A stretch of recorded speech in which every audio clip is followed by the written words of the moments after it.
Reading fairy tales with Mari and Stacy, and fairy tales that I think don't not made up or something. Yeah, fairy tales from an abusive childhood. Can't wait. The frog. Here we go. The frog earns the right to speak. Once upon a time, in an ancient and deep forest, there lived a big frog in a small pond. She was a peaceful creature who spent most of her time eating, swimming, and sleeping. From the morning to the evening, she did everything the smaller frogs did, except she did it bigger. She ate more, she jumped farther, she was smarter, and she made much more noise. Everybody in the forest could hear her loud croaking, and everybody was happy they could. You see, it was easy to get lost in the forest, but thanks to the frog's loud noises, you could just as easily find your way back to her pond. Maybe it would not have been the same if the big frog had kept singing during the night, but she was much too lazy an animal to stay active after dark. One day, an unknown visitor came to the forest for the first time. It was a young woman, dressed in a beautiful gown. She was walking fast through the woods as if she was running away, and she never looked back. Many eyes spied the princess pass by, but no one dared to help her, for the mad hunter was on her trail. "This is not our business," they said, "and we had better look away." For the mad hunter was an unyielding man who loved nothing but hunting down prey for money and glory. Nothing could escape his piercing eye for long. So the princess walked alone without help until she was hopelessly lost in the big forest. Exhausted, she pressed on with no idea of where she was heading as the hunter drew ever closer, dogged in his pursuit. Dogged in his pursuit. She continued this way until she heard a heavy croaking far off to her left. So clear and loud, the princess immediately made for the source of the noise. A few minutes later, she reached the big frog in the small pond, and the frog looked at her with a gentle smile. "Help me, please," said the princess. "I need a place to rest and hide." "Ribbit," answered the frog, and the princess frowned. "Please, stop making noise. The mad hunter is after me." "Ribbit," said the frog again, so loud the princess had to cover her ears. The creature began to jump every which way. "What are you doing?" asked the princess. "Stop all that noise, or he will find us." But the frog kept croaking and jumping around her left and right and up and down. "Ribbit, ribbit," until the princess understood the meaning of all this fuss. Cautiously, the woman climbed on the back of the big animal, and then, with a leap, the frog set off away from the pond.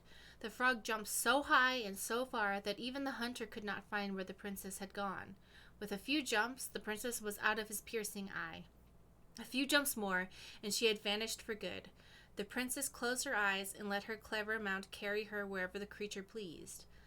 Less than an hour later, the big frog had reached the other side of the ancient forest, near the shores of the very deep lake, where she landed without a noise in front of a big wooden house that had been abandoned. "Oh, thank you," said the princess, covering the animal's snout with kisses. I only wish you could speak, as I would have understood what you were trying to do sooner." As she pronounced those words, something incredible happened. The big frog was suddenly able to speak. Her first words startled the princess. "The mad hunter is always at my heels. Now you're safe. I've had my revenge. You can stay in this house. It has been abandoned for a long time, and no one will look for you here." And then, without looking back, the big frog jumped back to the pond.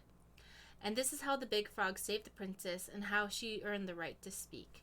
So, it seems like the mom's origin story of how she got to the lake house. Yeah, and this kind of seems to support my theory that she was like, that the mad hunter was the man that she was running away from. Mm-hmm. And yeah. I wonder if like the big frog is like symbolizes like a specific person, maybe somebody that we haven't met yet, because I don't think it would be Tessa, because Tessa seems to be somebody that she knew when she got to the town, but I don't know. Yeah, this might be someone we meet later, or it might be somebody from her past, or even someone in a car or something. I don't know. Yeah. Or or someone in an airplane. I was also gonna say even like a social worker or something like that. Yeah. Although it does say, like, I remember, like, the frog is one of the friends. So it would seem like it may be somebody that is still in her life, because that's one of the friends on the door. Yeah, or somebody who was in her life before she died. Mm-hmm. So that was pretty interesting, but it definitely seems as if, so she was running away. If we, like, look at this through the eyes of, like, a extremely traumatized woman adult who never processed what happened to her. She said in this thing, she's a woman. Like, so they're saying she's an adult in this. So it's not like she was, like, a teenager who ran away. Yeah. She was an adult woman at the time that she was running away from the Mad Hunter. Mm-hmm. And it definitely seemed as if, like, maybe she was lost somewhere. I don't know if it would literally be the woods or not. Yeah. But definitely being pursued by somebody. Oh, Mollyhawk69 points out, based on the story, the frog knew the hunter. So the frog also knows who the hunter is. Yeah. I mean, that would kind of fit if it was, like, the kid's father. Yeah. And it was, like, one of her friends from where she was, one of Marianne's friends from where she was from that helped her escape. Yeah. You know, and then said, like, oh, we're going to hide you here. Yeah. And it also might be that maybe the kids don't even own that house. Because it said the house was abandoned. So do we even know if the mom owned that house? I mean, they're going to sell it, so she would have had to have owned it. Yeah, but they're assuming that it's theirs. It might not actually be theirs. Yeah. That's my point. I mean, it did have electricity, so you can, if in Alaska, you can do a lot of things. Okay. And I only know this because I used to, like, build houses in Puerto Rico. It wasn't a big deal. I was just, like, a kid. And stealing power is, like, really easy and untraceable. Yeah. I mean, I guess it's possible. They do seem to be under the impression that they're going to be able to sell the house. That's what I'm saying, is that if they're under the impression that they can sell the house, that might not actually be the truth, though. They may not know that they can't. Mm-hmm. Okay. The Bear and the Princess. Once upon a time, in the ancient and deep forest, the old bear stood on the bank of the river, swiping at salmon on their way to the spawning grounds. Just as he'd got his paw on a particularly fat one, he heard a woman shouting for help. He considered simply eating his salmon, but then she screamed again, and he lumbered over to investigate. After a short walk, he found the princess clinging to the top of a tree, while a wolf snarled and snapped at the base of the tree. The old bear would normally not get in the middle of such a situation. After all, as a fellow predator, he understood the wolf's need to hunt. But when he saw the princess, he was struck by her beauty, and he knew he had to help. With a great roar, the bear heaved onto his hind legs, rising to his full height. The wolf snapped and snarled in his direction, but the bear roared again, and the wolf took off into the trees, tail between his legs. The old bear fell back down onto all fours and stared up at the princess. She regarded him fearfully. "You can come down," he said. "How do I know you didn't save me just so you could eat me yourself?" asked the princess. "I suppose this is a fair question," admitted the old bear, "but I promise I won't eat you." The princess had no reason to trust the old bear, except that he had kind eyes, and so she slowly made her way down the tree. When she reached the ground, the bear only watched her, and so she supposed she was not going to be eaten today. "Thank you," she told the old bear. "Of course," he said. "Can I walk with you back to your home?" "Of course," said the princess. And so the princess and the old bear walked together through the forest back to the big wooden house. After that day, the princess would occasionally find gifts from the bear: a fresh-caught salmon, a handful of ripe berries, a newly bloomed bluebell. One spring, when a sudden thaw flooded the path out of the princess's home, the old bear was there, and she rode his back across the river. The old bear began to think that the princess should be his mate. After all, she had no mate, and she needed one, and he could keep her warm and provide her a much more suitable den, and catch fish for her and protect her from wolves. So she, in turn, would brush out his fur and pick berries without smushing half of them, and scratch that one part of his back he couldn't reach. And with how she took care of the goblins, she would be an excellent mother for his cubs. One day, the old bear came with a ring of spruce and asked the princess to be his bride. "I'm sorry," said the princess. "You are a very good friend, and I appreciate all you've done for me, but I cannot marry you. You're a bear. I'm a princess. It would never work." The old bear was crushed. "Can we still be friends?" he asked. "We will always be friends," said the princess, "but I will never marry you."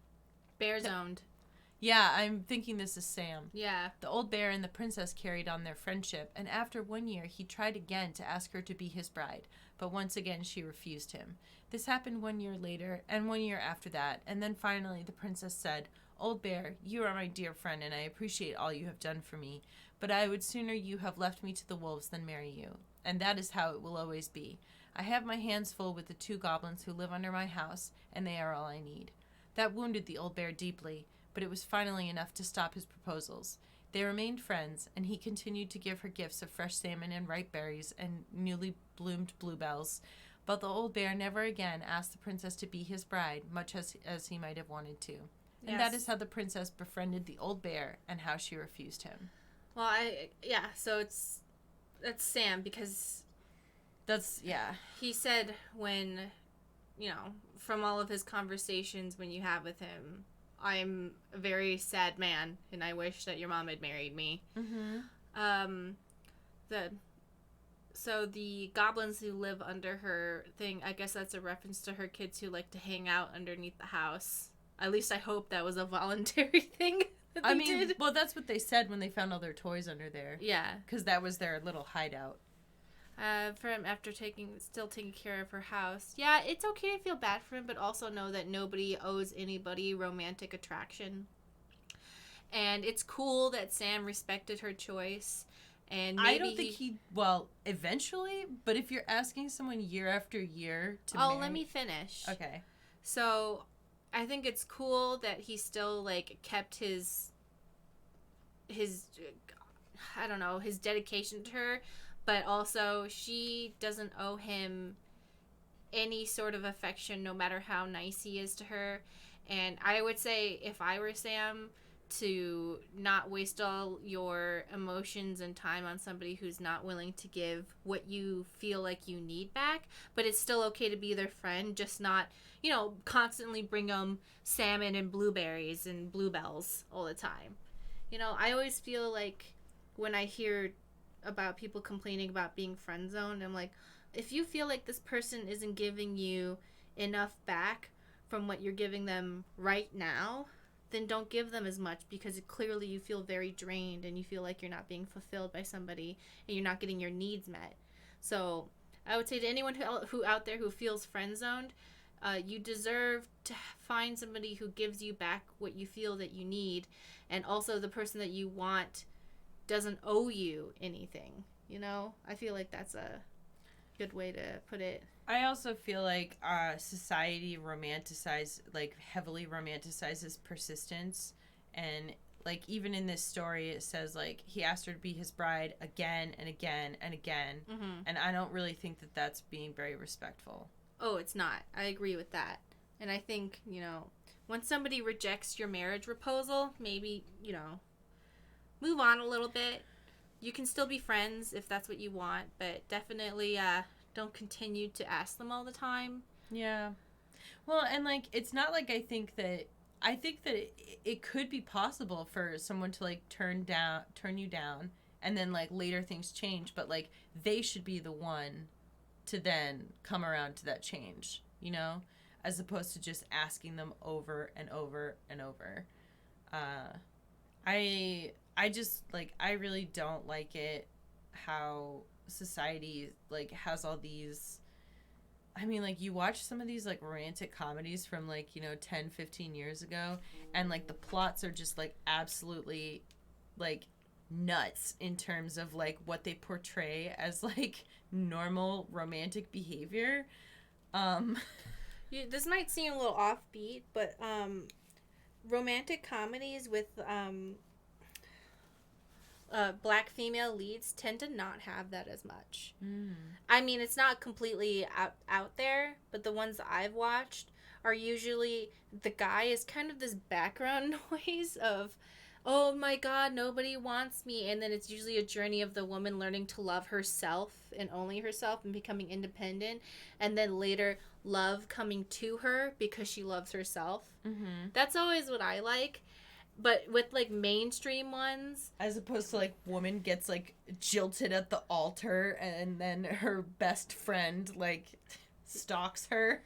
Yeah, as for, like, mainstream ones, you notice that a lot of it revolves around a woman having to change herself in order to be accepted by the man that she wants. Or it's two people doing really screwed up things to each other, or time magic, or something.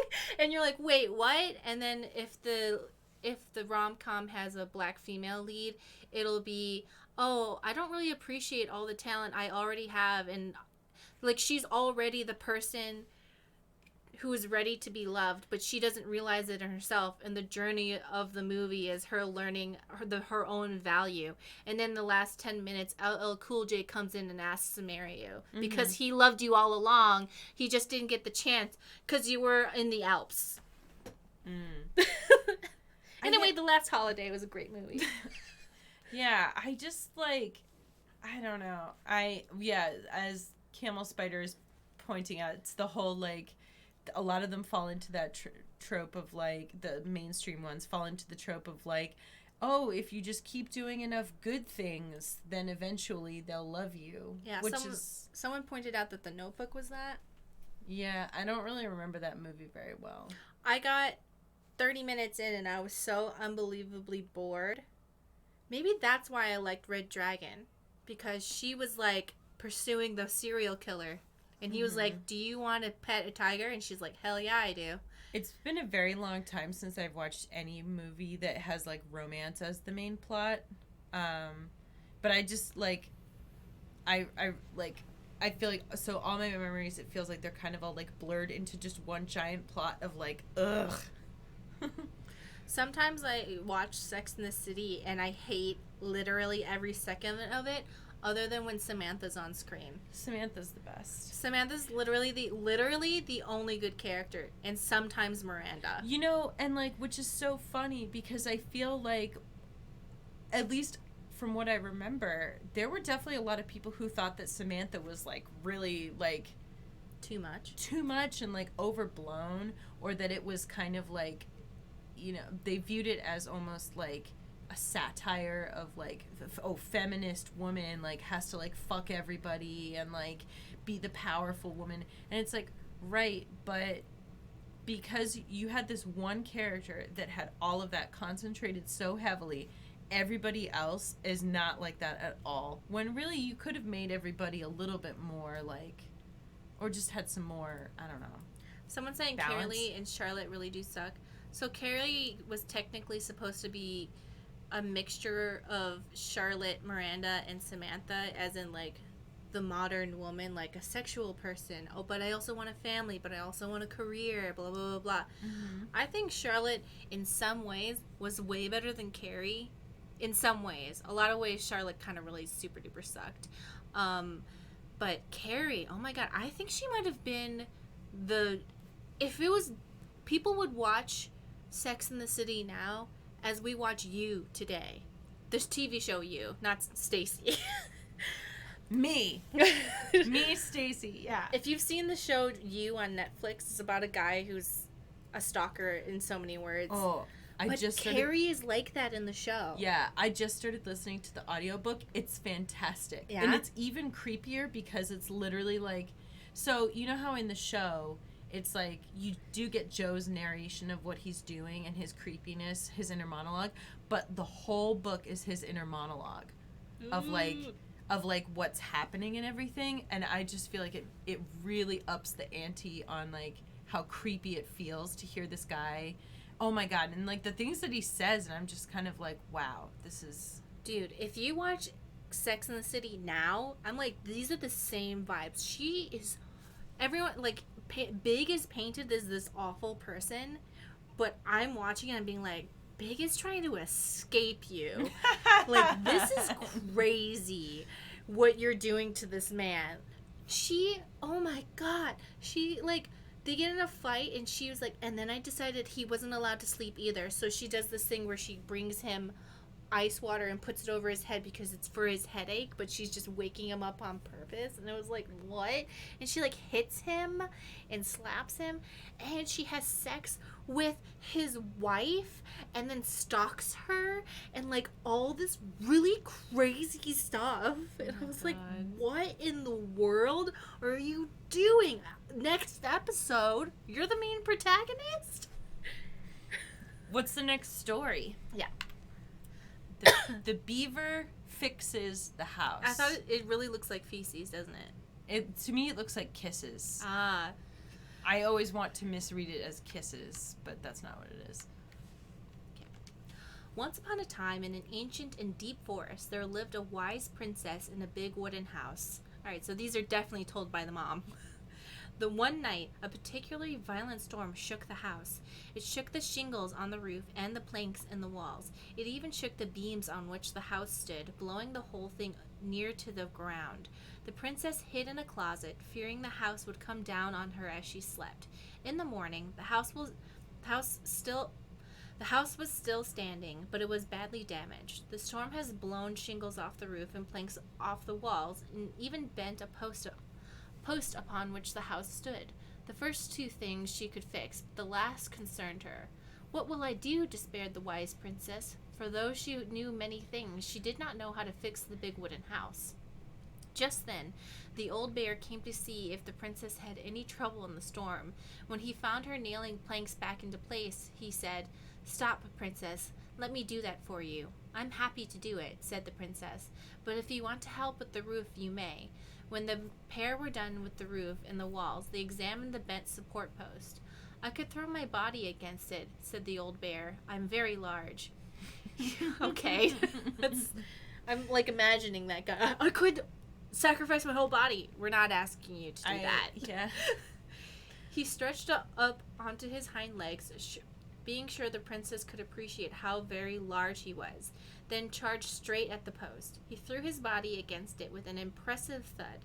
The impact moved the post, but too far, and it ended up bent the other direction. The wise princess decided more precision was needed. She thought then of the very old Beaver, who kept an excellent crafted dam. Perhaps she can help. She went looking for the very old Beaver and found the industrious animal hard at work slapping down mud on a part of her dam that had been blown apart in the storm. Most of the structure was unharmed because the Beaver was very good at building things. The princess knew she had come to the right place. "Beaver," she said, "my house is damaged in the storm. Would you help me fix it?" "I believe I could do that." And the very old Beaver, she paused at fixing her own den to follow the princess. The very old Beaver examined the big wooden house and nodded. "It will be an easy fix," she said, and she set about riding the post with loud slaps of her tail. When she was done, the wise princess stroked the Beaver's head. "Thank you, Beaver," she said. "The wind blew the shingles off the roof and the planks off the walls, even bent this post. Now, thanks to you, I still have a home." "Think nothing of it," said the very old Beaver, who returned to work on her own den once again. That winter, the very old Beaver grew ill, very ill. She was not able to fix her den, nor gather food. When the princess found out, she set about delivering meals to the Beaver. She brought stews of corn and beans and baskets full of bark and twigs from the Beaver's favorite aspen. One day, the wise princess noticed the Beaver's den had begun to fall apart. She set about fixing it, and though she was not as talented as the very old Beaver, the fix kept the creature warm and dry. "Thank you," said the very old Beaver. "Of course," said the princess. "You helped me when the storm blew my house near to the ground. Thanks to you, I still have a home, and I am happy to do the same." The princess continued to nurse the old Beaver until the day she came to the dam, and the forest was still. No birds sang, no branches rustled, no small things skittered within the underbrush. "Oh," said the princess, staring sadly at the dam, for she knew the old Beaver had passed on. "Goodbye, my friend." And that is how the very old Beaver saved the big wooden house, and how the princess repaid her kindness. The wise princess? I believe Marianne would want us to refer to her as the wise princess. It's very interesting because, Allison, I think, made this book based off of hearing these stories from her mom. I wasn't exactly clear. I thought that she said it was my idea, but I don't know that she made the book. I wasn't clear on that. Yeah, so, and we do know that these are told and made up by the mother. Or, well, we're assuming that. Mm-hmm. And that Allison either wanted it to be written down in a book form or she did it herself. It was they're saying, chat says they think it was a joint effort. Because also Allison was, like, under 10 years old. Yeah. At this time. This is all, maybe this might be mom's drawings. We already did this. Do we think we have to do it again? I don't think so, but it's interesting now that we're discovering more, so I think they both wrote in the book, says the chat. Okay. So for those who haven't watched it, that's the riddle from the door.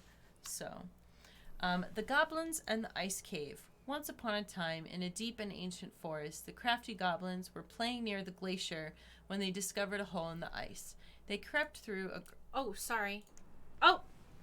I thought I could, I'm sorry. I thought I could look at I could check different things. Yeah, I mean, you might have to open all that stuff again before I can. I just wanted to make sure we didn't... Oh, Blue Wolf Cries. Did we say... Okay, yeah. Just making sure. Sorry.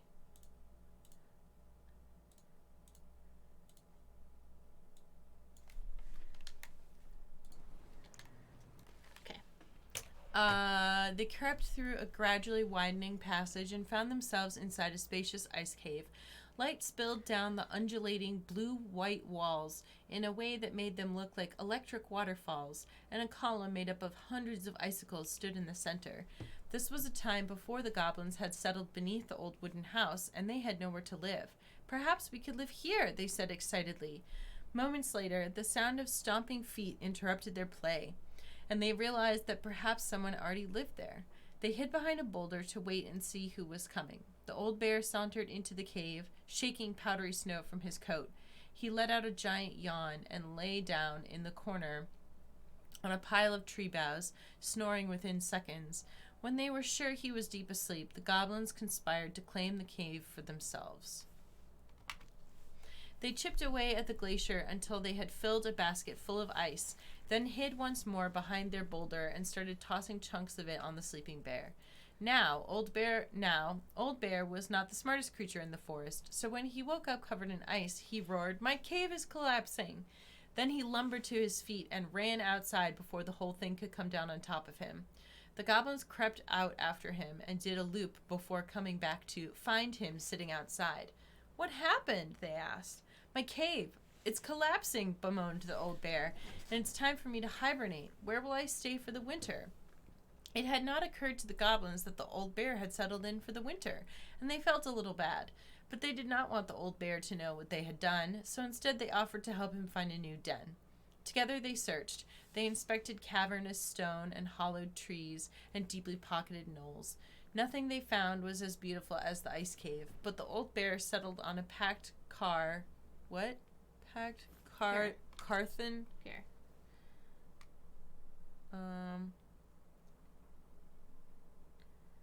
Packed earthen hollow that would keep him warm and dry for his long sleep. "Good night," he yawned, and the goblins gleefully returned to their new home. In the spring, the old bear woke and went for a nice long walk to stretch his legs. His path took him right up to his old cave, where he heard the curious sound of laughter. Making his way inside, he was surprised to find that his cave was intact, and the goblins were inside playing a game. "What is this?" growled the old bear. The goblins stopped playing and looked ashamed. "We're sorry, old bear," said the goblins, "but we had nowhere to live, and it's just so beautiful. We didn't realize you were about to hibernate, and then we couldn't bear to tell you what we'd done." The old bear was angry at the trick, but the young goblins looked appropriately ashamed, and so he said, "Come with me." He led the crafty goblins to the hollow in which he had hibernated for the winter. "You two can have this spot, and look, someone had built a big wooden house right over top of it." "No one lives there now," said Old Bear, "but one day, maybe someone will." The earthen hollow was not as beautiful as the ice cave, but it kept the goblins warm and dry, and they were excited that someday they might have someone living overhead, someone who baked cakes and tolerated their mischief. And that is the story of how the crafty goblins tried to steal the cave of the Old Bear and how they got their own instead. So this is kind of interesting because it's implying that the goblins, aka the kids, existed before the mom even got there. Mm-hmm. And it makes me wonder, are the twins related to their mom? Like, biologically, of course. Yeah. If a mom raises you, they're your mom. Mm-hmm. But, makes me wonder, since they have... The only reason is, like, they already had magical powers, and they lived underneath the house. It might just be, like, magical interpretation, but it also, like... Did she birth them, or did she find them? So... There's, like, a couple interpretations that I see here. One is that this is a magical story, and we're not meant to, like, take a direct interpretation from it. Two is that the mother escaped and then ended up adopting the children. Imp Emissary says maybe, but the book might not be a one-to-one to the real-life people. Yeah, so... I'm aware of that. I was just thinking of the possibility of it. Because later on, there is a story called The Goblins Earn the Right to Speak. And it's showing them coming up from underneath the ground. And in a lot of folklore, sometimes babies are born out of the ground. It's just a weird thing. I don't know if Don't Nod would actually be, like, full-on... babies coming out of the ground. Full-on magical baby. Yeah, but it seems like pretty magical. But at the same time, this is a woman who seems to have gone through something really terrible, and that quite often results in looking at things through a childlike eye, even when you're an adult. So we read the frog one. I thought there was the goblin one later. The goblin one is later. I was just remembering the title. No. I'm talking to because in the chat they said that was the frog, not the goblins. But we just haven't gotten to that story yet. Yeah, there's one called The Goblins Earn the Right to Speak, which has ominous implications. For sure. Rachel Elm says could be that she took the children and the Mad Hunter is their biological parent searching for them. Oh. There's also the idea that in folklore there are the changelings / like when fairies will give you babies that are not human but they look human. Mm-hmm. The Princess and the Two Thieves. I'm gonna do this one. Hold on. Okay. Once upon a time, in an ancient and deep forest, there lived a wise princess in a big wooden house. The house was built from the strong wood of the forest, and it kept the princess warm and safe. The princess was not a native to the forest, but she never spoke about where she had come from, for it made her cry. All right, confirmed trauma. Mm-hmm. She did not have many friends, but that was how she liked it. The forest was big and deep, and many paths led to her house, but not many visitors passed by. The princess was happy to be left alone in the big house in the deep forest.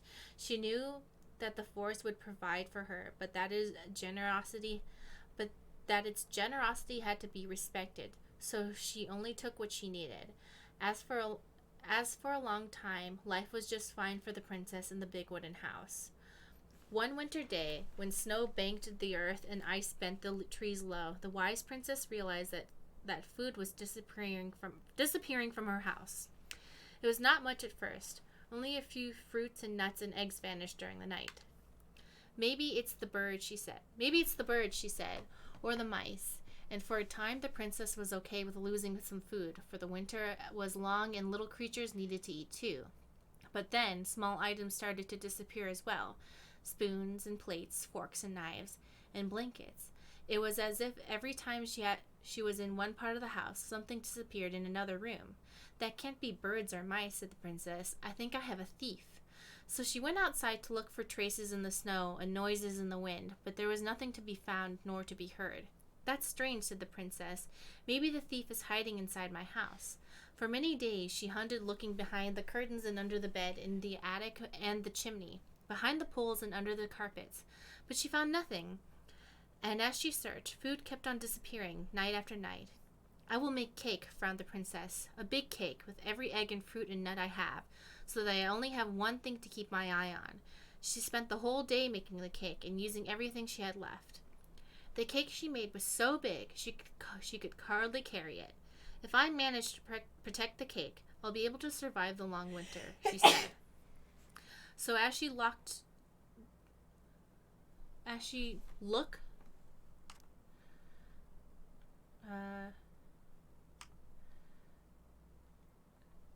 So as she added a lock to the oven, she kept the big cake safe inside.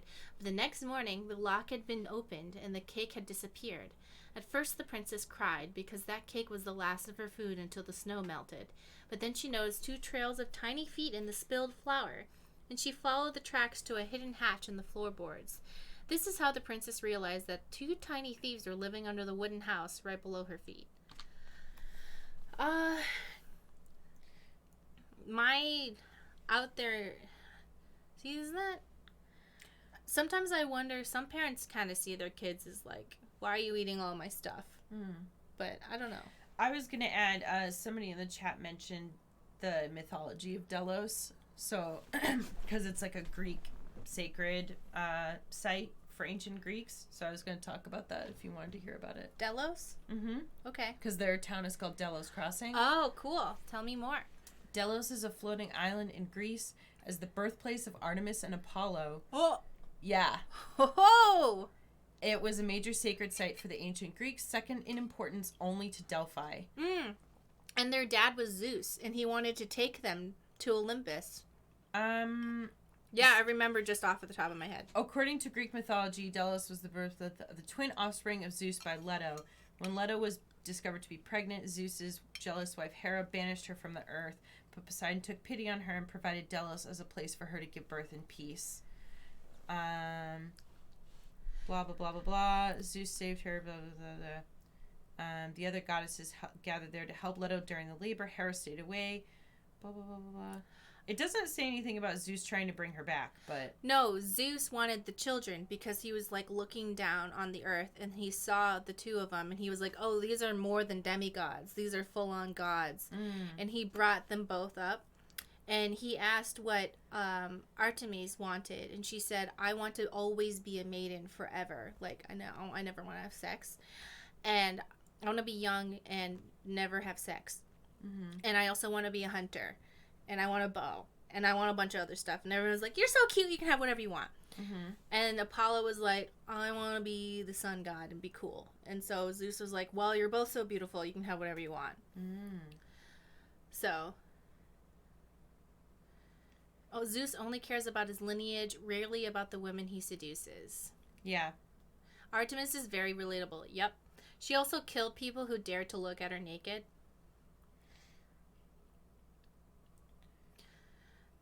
Apollo is Tyler and Artemis is Allison. Yeah, probably. And that might also be why, like, they have all those symbols in their things. But they're also being referred to as goblins in this, so... So you see those symbols above the thing? So this one's marked as a puzzle, and I'm just, like, relating it to that. But then there's also this one, and I was just wondering if somehow later on in this game, in chapter 2 or 3, that'll be a puzzle. Yeah. All right. I was just trying to see if there's any other, like, Greek mythology stuff, but... Cake Monster says, I liked Athena till I found out she did Medusa dirty. Some people believe that story might have been changed through history, because logically, if you think that somebody was running to your temple because, like, trigger warning, basically god bullshit, the Gorgon Medusa ran to Athena for help. And basically, Athena makes her ugly. And some people think it's a punishment that Medusa gave. That Medusa was so ugly she turned people to stone. But many people think that it's possible that it was a gift, not a curse. Like a protection thing. Yeah, so that Medusa wouldn't have to worry about any man looking at her because she would be protected and they would turn to stone. But other people were like, no, it's literally that. Being ugly is a curse. But... if I was Medusa and that happened to me, and you're Athena and you can't stop another god from hurting someone inside your temple, and the only thing you can do is make them into a monster, like, you know? Athena could have made her strong as fuck, yeah, but she was also about to fight. Was it Poseidon or was it Zeus?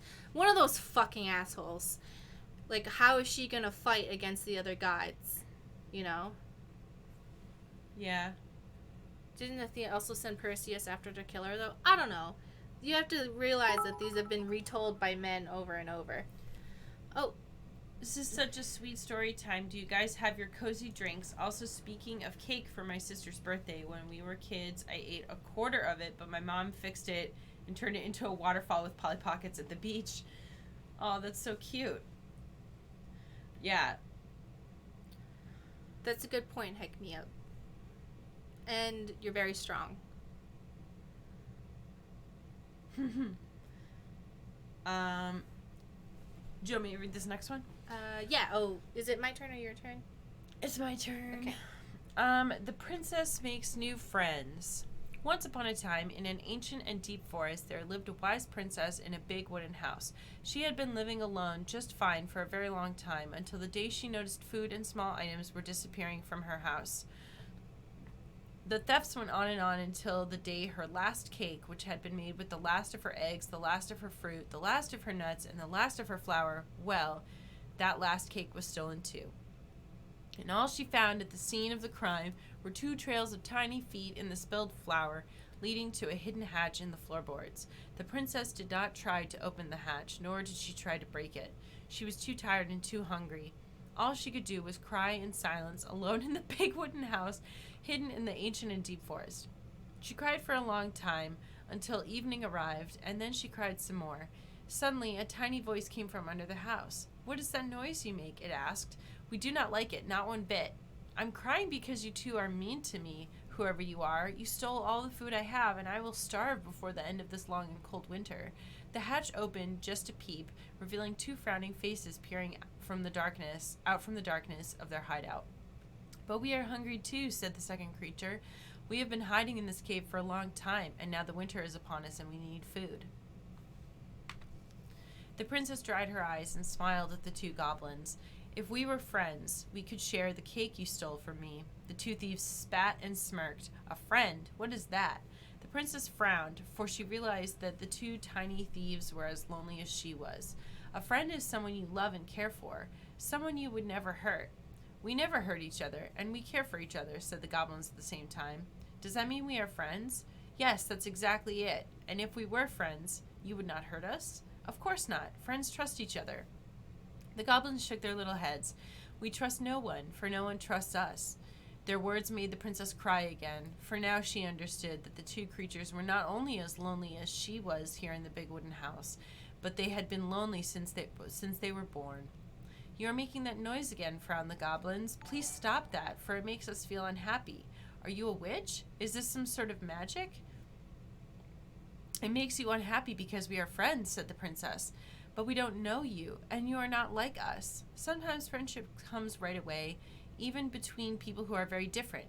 Does it mean we can't steal from you anymore?" "Yes. But that's what we do. We are the crafty goblins who lived under your house." "Well, then maybe we could arrange something." "Is that what friends do?" "Yes, I believe they do." And this is how the princess met the crafty goblins and how they became friends. I think this goes back to what you said about how inappropriately sometimes parents treat their kids like their friends. Yeah. And I wonder maybe if this is the story of her, like, getting to know her babies as people rather than just things that eat all her food. Does that make sense? Because I, like, babies, when they're a baby, they're just kind of like, they're not really sentient yet. They're kind of just there. Larva. Just eating. Yeah. Human larva. They're just human larvae. They just eat and poop and scream. Uh-huh. And I would assume if you're already struggling, you kind of like think that oh God, they're eating all my food. And then when they become a little bit older and they're able to talk and they have a personality and they're able to talk to you, it kind of feels like, oh, now I know this baby. Of course, I haven't birthed anything, so I could be totally off. I'm just empathizing with the progression of raising a baby. Well, and it's kind of like that transition from, like, regardless of whether they are her biological children or not, maybe it's that transition from feeling like they are solely a burden to feeling like, oh, these are like people that I can actually like be friends with or communicate with. Yeah, it definitely is not a healthy way of doing it, but or she just found them underneath her house. It could just be that too. It would be really funny if like we find out that like actually they were just found one day underneath the house. Yeah, they just came out. They're magical fairy children. They themselves could have just been like abandoned children in the woods, but it feels like it would make more sense in terms of this woman's struggling psyche, that's how she interpreted having these babies. She like has limited resources. She doesn't have a lot of food, and she has to give all her food to these creatures. Oh, you know what it could also be? All right, this is just a kind of a guess, putting together the things that we've talked about, but like how you mentioned, like if she ran away while she was pregnant, not running away with the kids, but ran away from the father while she was pregnant, then it's like she has that time alone in the house and is like, oh my god, and then the babies are born and then they're just eating everything and she's spending all her time taking care of them, and then like discovering them underneath the house, it's like, oh, they're finally old enough to be quote unquote people. Yeah. Yeah. It makes perfect sense. Mm-hmm. I think. I mean, it could be anything, but for sure. I feel like it would also make sense, like, because, like, you're a pregnant woman running away with babies. That would make sense why, like, the hunter was like, you have to hide from them. We have to stay away. This has to be, like, a secret, that type of thing. And, like, building up the other biological parent as, like, this faceless evil. Yeah, because if you're pregnant and you're running away from someone, they for sure, usually you don't want to run away from someone who's just like kind of sucks. Mm-hmm. You want to run away from someone who's really scary, really, really scary to you. Mm-hmm.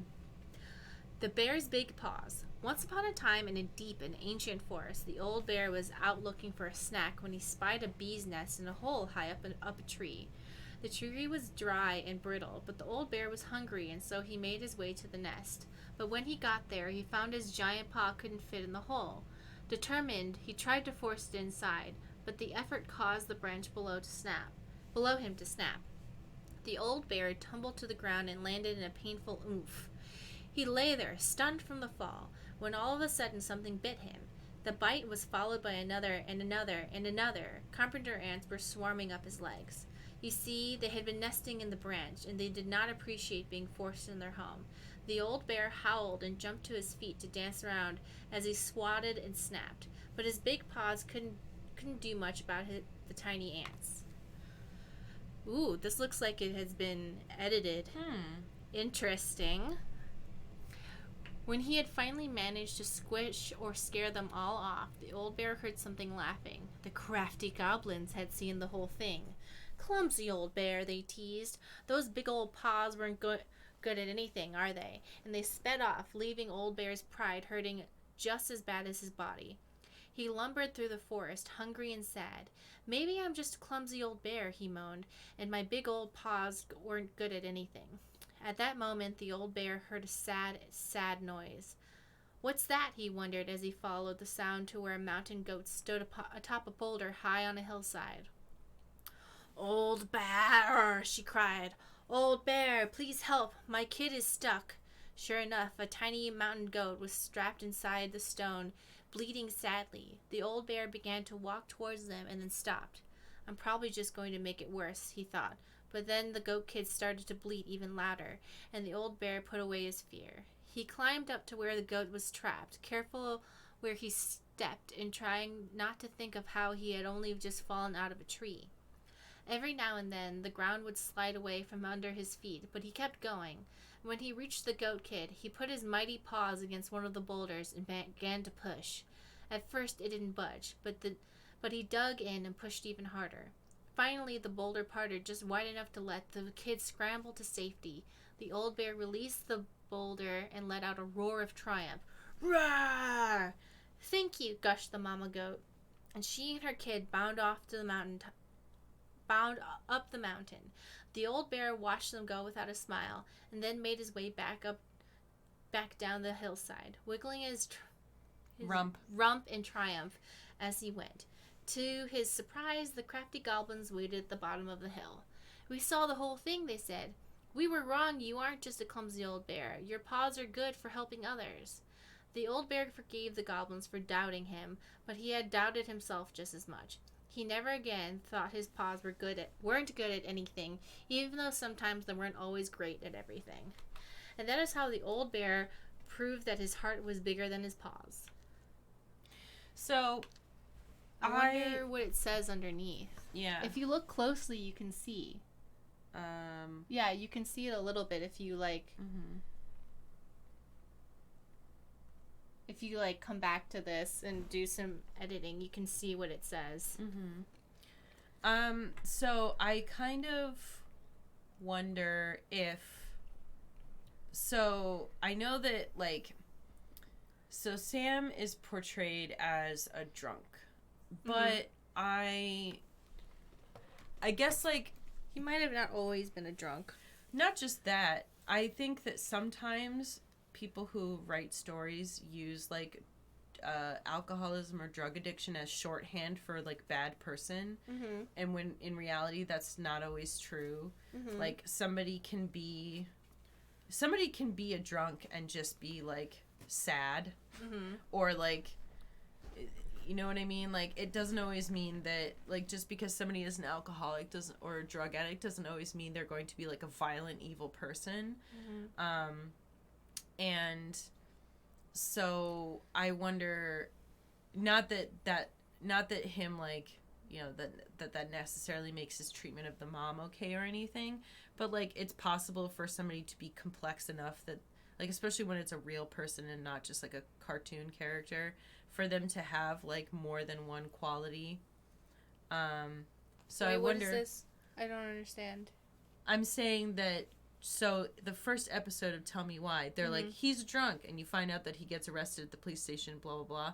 But I'm saying maybe these stories are supposed to just kind of be there's more depth to him than hey, he was still a helpful person, he still tried to help the mom, blah blah blah blah. I feel like they did depict him as a helpful person because he had been taking care of the house. I'm going off of my experience with other stories where sometimes people who they just see oh, they're an alcoholic or a drug addict, they're bad, you know? Right. I think in this one they definitely didn't, because he was I help out the house and I've been taking care of everything.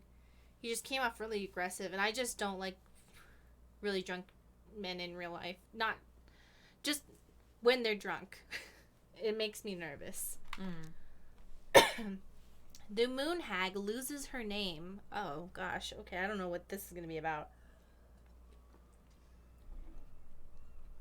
Once upon a time, in a deep and cold lake in an ancient forest, there lived an old seal who was a powerful witch in disguise. She was mean and cruel, like nothing more than to swim in the deep part of the lake where the light was dim under the ice, and admiring the corpses of the many victims she tricked into the water over the years.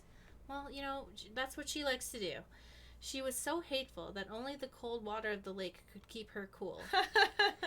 Her most prized possession was a tin mirror sold to her by the secret keeper, and she kept it in a chest at the bottom of the lake. It was no ordinary mirror. If you looked into it, you would see a reflection of who you truly desired to be, and for 1 hour, the mirror granted you the power to appear as that person. Whenever a boat or an unwise traveler approached the edge of the lake, the old witch used the mirror to appear as the beautiful woman she always wished she to be.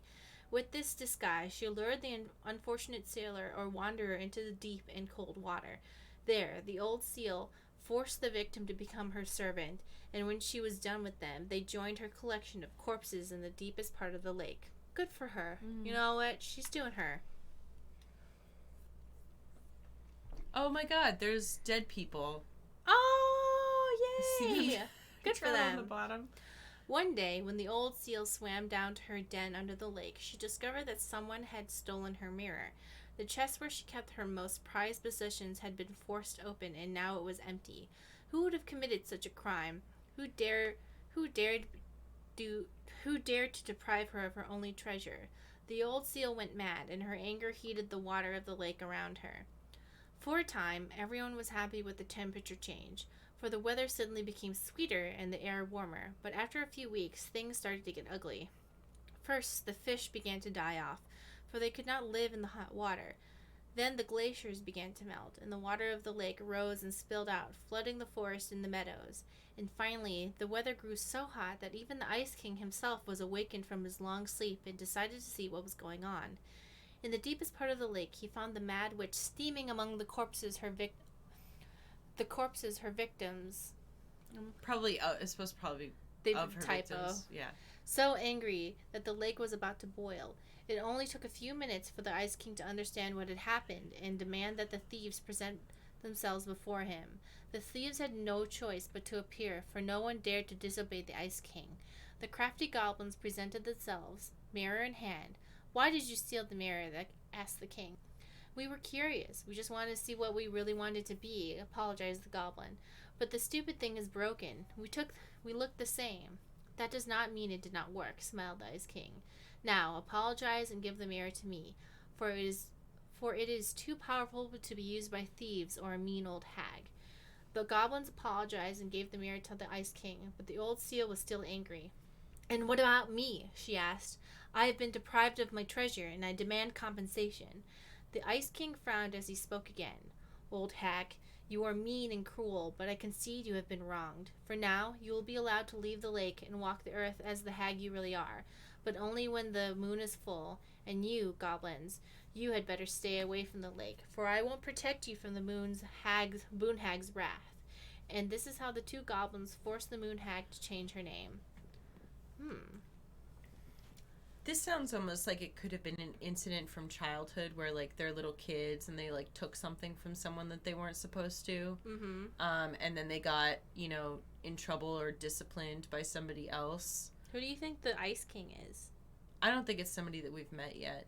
This sounds like it would be, like, some sort of authority figure. Yeah, I'm just wondering because we've already met two authority figures, so I was just wondering. Yeah, because, I mean, the only other authority figures that would really fit for this would be either the police chief or Tom Vecchi. Yeah. And I don't know that either of them would fit here, but... If anybody, it would be the police chief, but... Mm-hmm. I'm not sure. Yeah. I just like that she was like, "My version of happiness is tricking people and laying in their bodies." Mm-hmm. The Goblins Trick the Mad Hunter. Oh, so we read this one, right? We didn't read the whole thing. We didn't read the whole thing, though. Okay. So, once upon a time, in a castle just beyond the ancient and deep forest, the Mad Hunter was punished by the Gold Lady for failing to return with the wise princess. "For your failure," said the Gold Lady, "I will take your left hand. You will return to the ancient and deep forest and hunt the wise princess. And if you can bring her back, I will return your hand to you. Fail again, and I will take your right hand." The Mad Hunter could hunt with just his right hand, but if he lost both his hands, he would never be able to hunt again, and would no longer be a Mad Hunter, but only a Mad Man. So, the Mad Hunter returned to the ancient and deep forest, searching with his piercing eye for the wise princess. The crafty goblins were out searching for mischief when they saw the Mad Hunter on the prowl. "We cannot let him find the princess," said the goblins, so they devised a plan. It was wash day, and the princess had hung her beautiful gown out to dry. They stole it from the line and stuffed it full of straw, and then returned to where the Mad Hunter was scouring the paths of the forest. As the Mad Hunter turned down a path that would have led him to the big wooden house, the goblins danced the straw princess in and out of view in the opposite direction. The ruse worked. The hunter fixed his piercing eye on them and followed. Through the day and into the night, they led him away from the true princess. As night fell, the crafty goblins realized the error in their plan. The Mad Hunter was now hunting them. If he caught them, he would not be kind, so they put their heads together to come up with a plan. It did not take them long to realize where they should go. They led the Mad Hunter to the edge of the deep and icy lake, and when he came into view, they weighed the fake princess down with stones and dropped her into the frigid water, careful not to plunge into the depths themselves, lest the moon hag take her revenge on them. The Mad Hunter removed his clothing and dove in after the fake princess. He followed the shape of the sinking princess deep into the chilly water, down below where ice covered the lake's surface. Finally, he caught her, but when he spun her toward him, he realized she had no head and that her body was stuffed with straw. And then he felt a slippery fin brush his shoulder as the moon hag loomed overhead. The next morning, the princess went to retrieve her gown from the clothing line and found that it was gone. She immediately suspected the goblins of mischief and called, "Goblins, did you take my gown?" The goblins emerged from their cave and nodded sadly. "Now what will I wear?" asked the princess, sad and angry that she had lost her only dress. "Let us explain," said the goblins. So they told the princess the story of the mad hunter, and then they produced his clothing, which was a bit large for the princess, but much warmer than her beautiful gown. She immediately forgave them. "Thank you, my friends," she said, "for rescuing me, and for this clothing, which will keep me much warmer in the winter than my beautiful gown." The mad hunter... The mad hunter was forced to remain below the lake with the moon hag, but she did not kill him, because even reduced to just one hand, he was too useful a servant. Lo, he plotted the day he would emerge to once again hunt the wise princess and earn back his left hand. And that is the story of how the crafty goblins rescued the wise princess from the mad hunter. So I think I have this, I remember Hera was really upset that Athena was born, and so she was, really upset, and she gave birth to this giant-ass snake. And I remember it was the snake that was sent after Apollo and Artemis's mom to chase her. Am I right in remembering this? So, and they were saying punished by the Golden Lady for failing to return with the wise princess.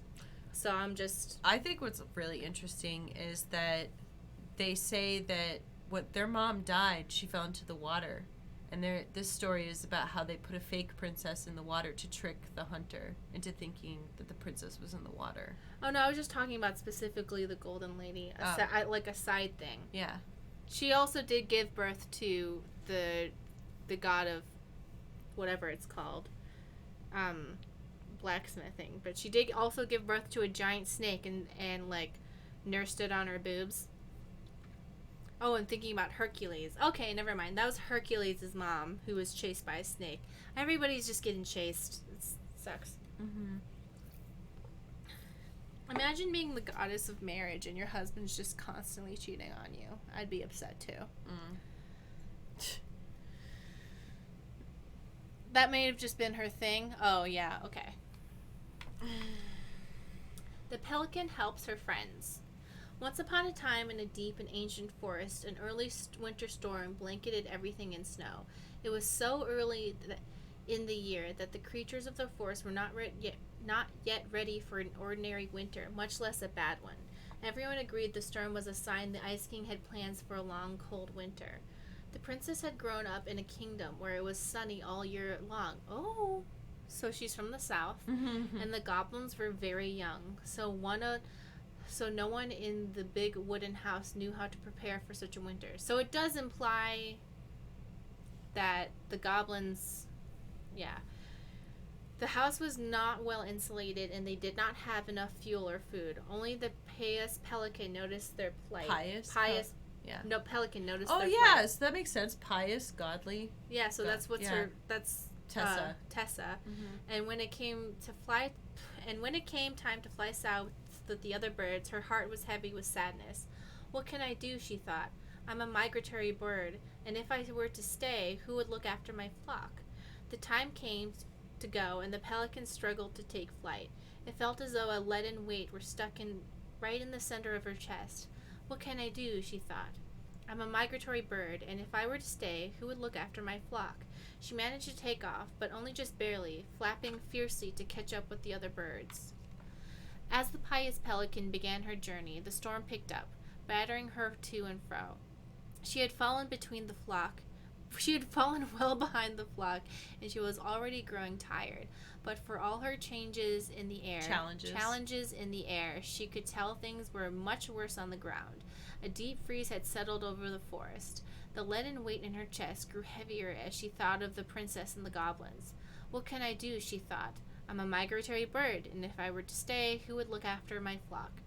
The storm intensified, and the Pelican was in a total whiteout. She knew she would have despaired, but all she could feel was the weight, which had grown and grown until she thought she might drop out of the sky. She had felt called to help the princess and the goblins, but she had ignored it. I should have stayed, she thought. It was the right thing to do, and now I'm lost with no way to make it right. Suddenly she was plucked from the sky and deposited in the hall of the Ice King. Pelican, she said, you were flying in circles around my mountain. I was lost, she said, weighted down by the weight of guilt in my heart. The Ice King stared at her sagely. Is it guilt, or is it something else? Open your beak. He reached down inside her, pulling out a glowing stone. The pious Pelican was surprised at how it filled her with warmth, chasing away cold in her doubt. You know what you must do, said the Ice King. The pious Pelican flew straight to the big wooden house. Snow had already blown in through its many cracks. The ice crept across the floorboards. She found the princess and the goblins huddled in front of the quiet hearth, nearly frozen solid. No, she cried, and then she placed the stone in the princess's lap. The warmth of it spread through the whole house, melting all that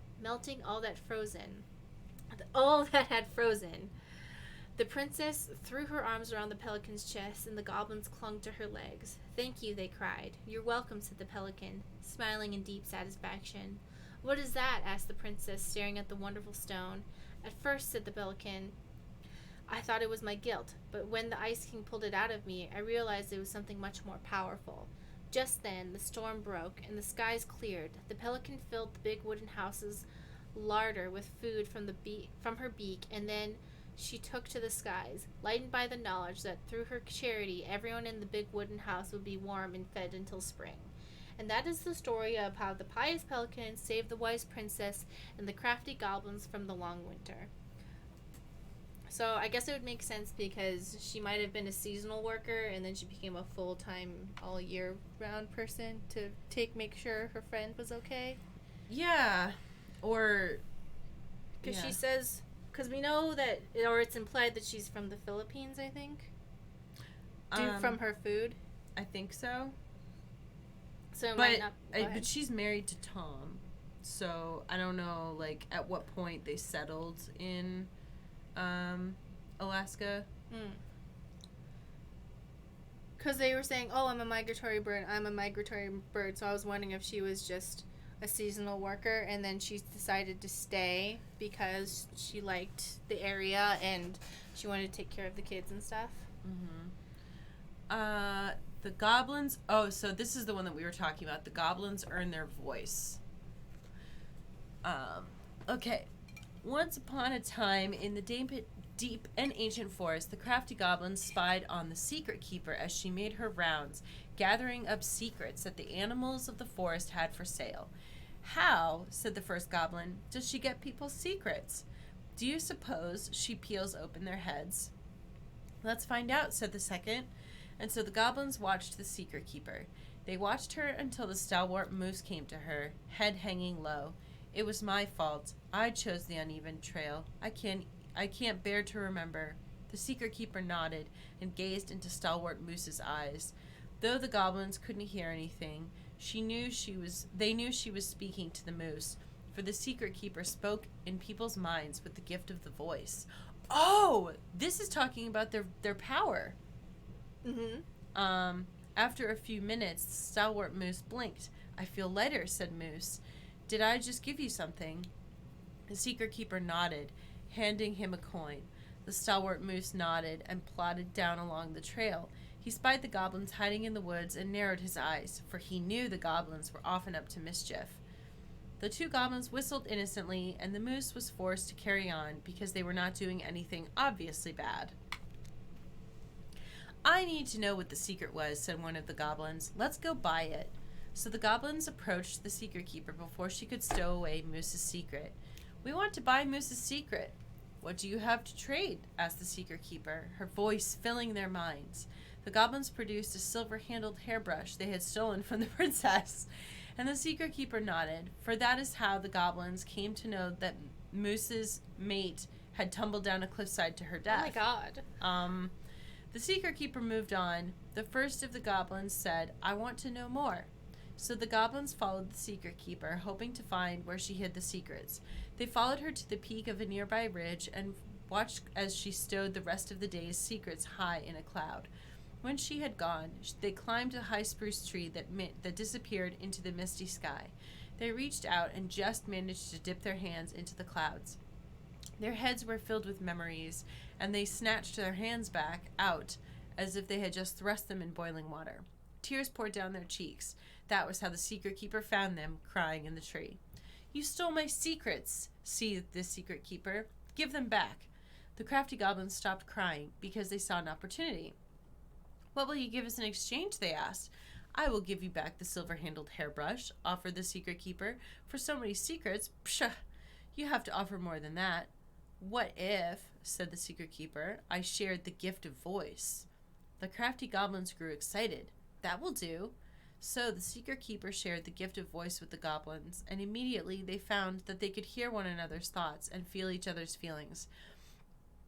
The crafty goblins gave back the secrets they had taken and ran back to the big wooden house.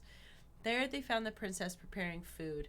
They tried to peer into her mind, but they found it was a blank. They tried to speak to her using only their minds, but she could not hear them.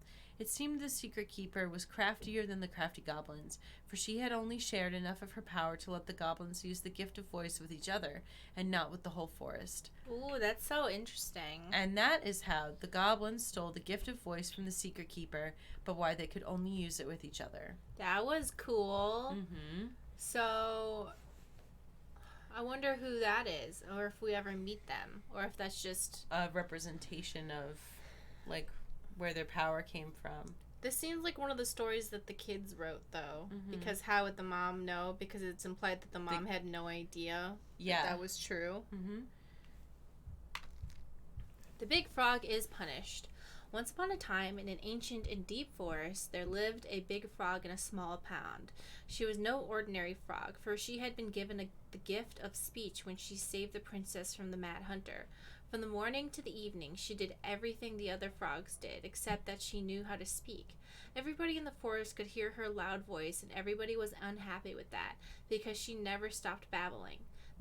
She babbled about the too hot sun and the too deep pond, about the rain to come and all the delicious flies she had eaten. Across the forest, all the creatures tolerated the endless noise, until one day they could not deal with it anymore. They asked the big frog to quiet down. "I can't," said the big frog. "This is what I do. Before the princess kissed me, I croaked all day long, and you all liked that I did. This is the same, except you can understand what I say, and now you find it irritating. But I can't change what I am, can I? Could you?" All the creatures agreed that she was right, and that it was rude of them to ask the big frog to stop doing what she had always done. So they returned to their own parts of the forest and let the big frog do what frogs have always done, jumping and talking some more about the too hot sun and the too deep pond and the rain to come and the delicious flies they have eaten. And for a time it was all right, but in the forest word travels fast and everyone has a story to tell. The big frog, being who she was, gossiped and gossiped about everything she overheard. She told the bees that Old Bear had stolen their precious honey 2 years ago. She told the beavers that the eagles had stolen their precious wood. She told the deer who had killed her fawn. And she told the tall spruce who had carved a cuss word into its bark. All right, well, now that you're snitching, it's not cool anymore. You're not minding your business. Once again, everyone in the forest asked the big frog to keep quiet, for now everyone had a grudge against everyone else. But once again, the big frog would not listen. "When I was just a frog, you never paid attention to me, and nobody helped me when the mad hunter hunted me for sport. This is only a right for a wrong, and I won't stop talking." All right, well, now, Big Frog, you're kind of being kind of not cool.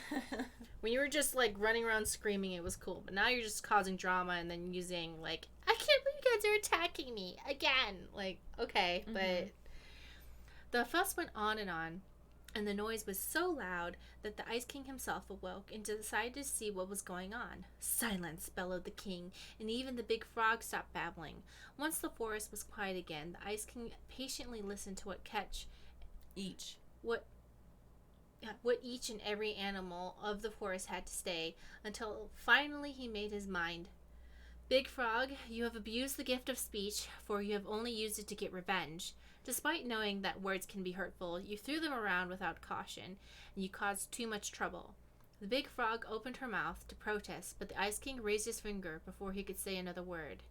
"Since you received the gift of speech for a good deed, I would not dare take it away from you. But here is your punishment. I will tell you the biggest of my secrets. It is a secret so powerful and so dangerous that it will frighten you. But if you ever reveal it to anyone, the Ice King bent down and whispered such potent words in the big frog's ear that the poor creature started to tremble.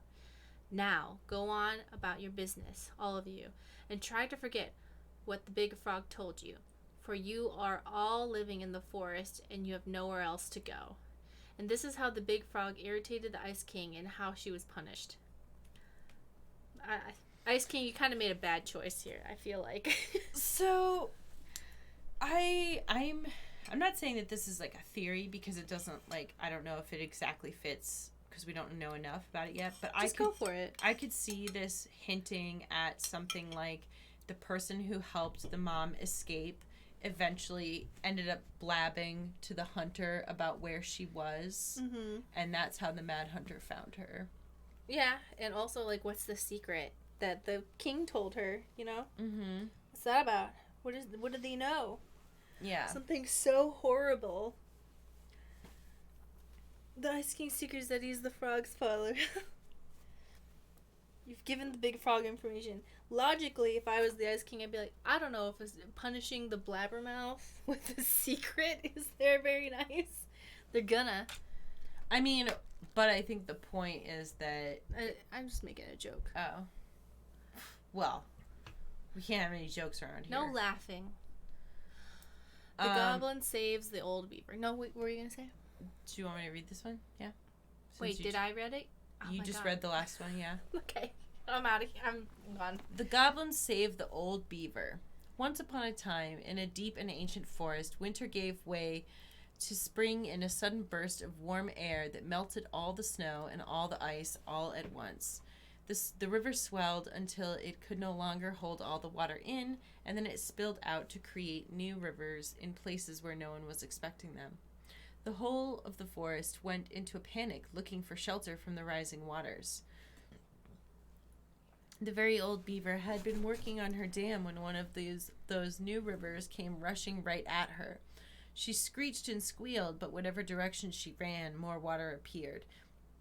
She was caught in the flooding, and though she had once been an excellent swimmer, age had taken its toll, and so the raging water carried her off at a speed she couldn't control. "Help!" she called.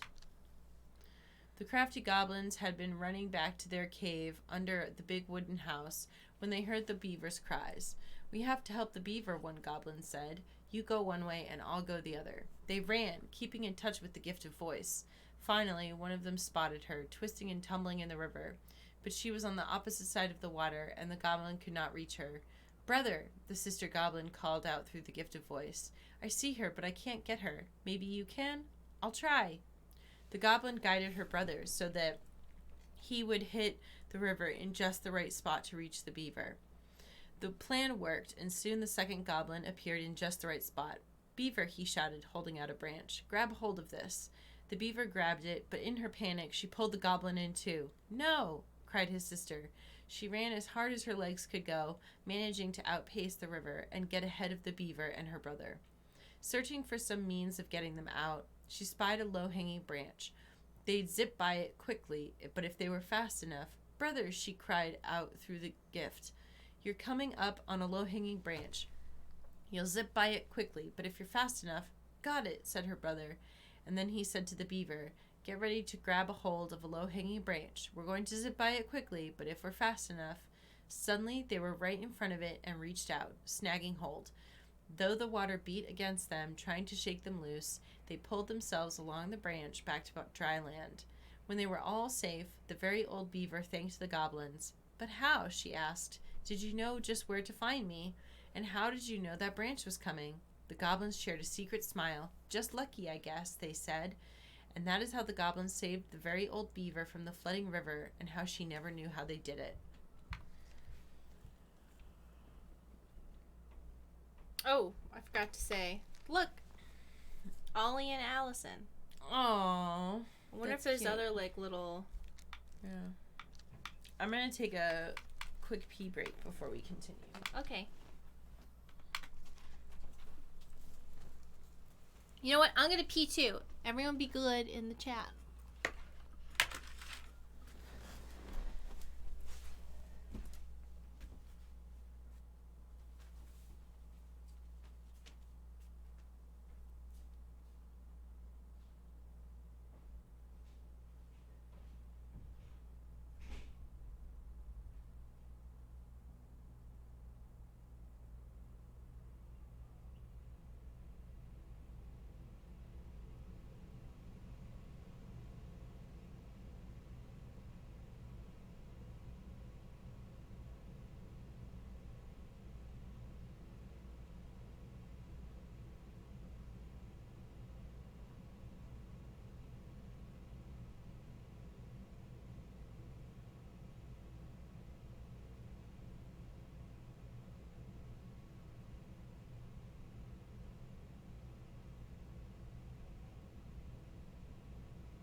So not to alienate any penis havers or non-uterus, I don't know, non-uterus havers or whatever, but I am on the heaviest day of my period, and it's painful, bro. So, Are you snacking on more peanut butter? yeah, I feel like peanut butter is quiet, and also it stops my throat from feeling dry, so I feel like, you know, new discovery. The elite tree just finished. Right on the walls. Okay.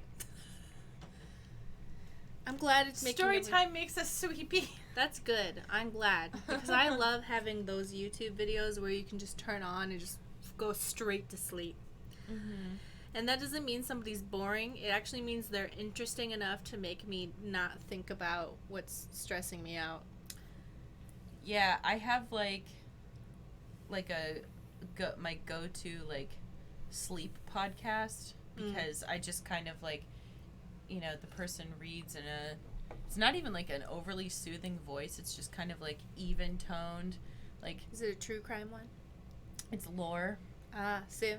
So like, you know, I know that he's never going to shout or like start yelling about things. It's always just going to be like stories that I don't have to really pay attention to. So no, yeah, because you just dive back in and they're like, and then that's when they cut up the body. Yeah, they never really do shout or do like jumpy things when they're describing like horrible murders. It's because we're all putting on the farce like we're respectfully listening about a murder, but we all just need to admit that we're enjoying murder. Well, it's because also I feel like they're not trying to put like that comedic spin or like dramatic spin on it because it's already dramatic enough. Yeah. And, like, reading it in that even tone can be even more, like, and then, blah, blah, blah. You don't have to shout about it. Like, yeah. It is a common experience. I've noticed that, like, a lot of women post being like, yeah, when I go to bed, I just listen to, like, cannibal podcast or something. Yeah. I also used to listen to one called Cults, which was also really relaxing, except that they had a lot of ad breaks in it, which, like, I totally respect that. It's fine. But, it would like I'd be like drifting off to sleep hearing about like, you know, this horrible person like misleading all of these people in this religious cult, and then they'd be like, and now like we're gonna talk about this like toothbrush company, and I'd be like, what? They have to talk about the toothbrush company in the same tone. Oh, look, the eye is here. Oh yeah. I wonder if you like look at all of the drawings and stuff as the game goes on, you can like pick up on stuff. Oh, there's another eye. Oh yeah, while you read this, I'm gonna look and see more about the eye. Okay. Once upon a time in a deep and ancient wood, the crafty goblins were getting into a kind of trouble. They had woken up in a particularly mischievous mood that day, and there was not a single denizen of the ancient forest who they did not manage to pull a prank on. They left a mud pie in the princess's kitchen so that when she dug in, she got a big mouthful of dirt. They used paint to draw silly pictures of all over Moose's antlers when he slept. They told the mangy muskrat that his coat had been returned to its former glory, which made him very sad when he rushed to the water's edge and found he was, in fact, still mangy. Oh, so mean. They stole branches from the very old Beaver's dam in order to have a sword fight. They filled the old bear's den with burrs.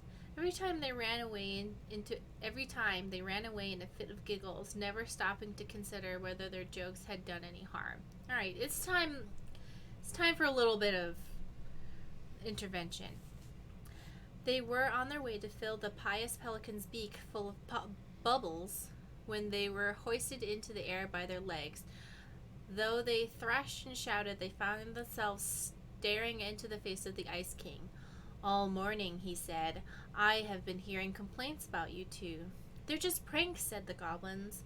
No one has really been hurt. Oh, no? Asked the Ice King. He forced them to see how each of their victims of their pranks was doing. The princess had a stomachache from swallowing the mud. The moose's antlers itched terribly where the paint had touched them. The muskrat was crying, sad at being reminded what his vanity had cost him.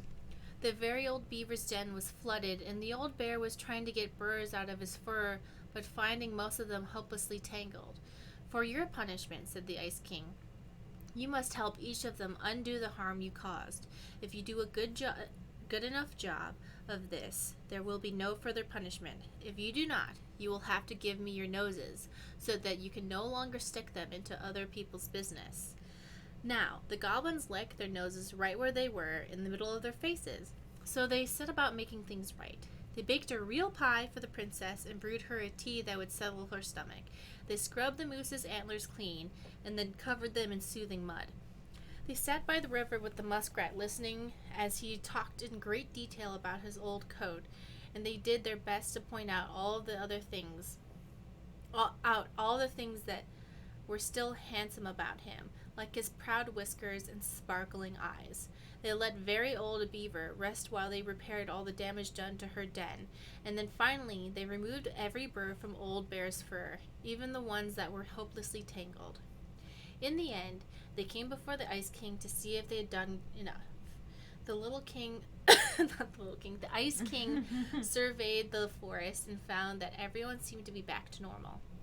"What did you learn?" asked the Ice King. "That our pranks can make people feel bad," said the goblins. The Ice King smiled and nodded. "Yes, actions have consequences. In case you forget, I'm going to leave you with a reminder. Whenever one of your pranks is going to hurt someone, you are going to feel a little pit in your stomach.